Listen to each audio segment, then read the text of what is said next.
The United States and Russia said on Tuesday they had agreed to press ahead with efforts to end the war in Ukraine after holding talks in the Saudi capital, at which Kyiv was not represented.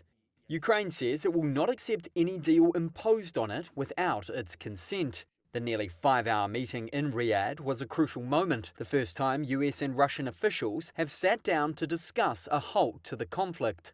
Russian Foreign Minister Sergei Lavrov said the two countries would appoint representatives before holding regular talks. However, he said their positions were not necessarily closer together. US Secretary of State Marco Rubio said all sides would need to make concessions to end the 3-year-old war. The European Union is going to have to be at the table at some point because they have sanctions as well that have been imposed.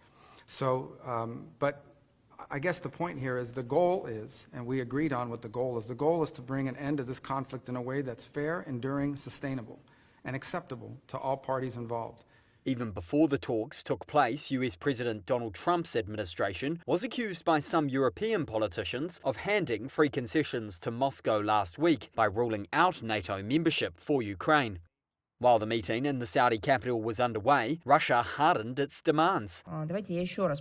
Foreign Ministry spokesperson Maria Zakharova told reporters in Moscow NATO must not admit Ukraine as a member.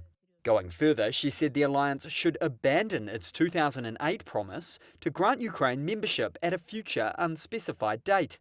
President Volodymyr Zelensky postponed his own trip to Saudi Arabia planned for Wednesday, saying no talks to end the war could be held behind Ukraine's back.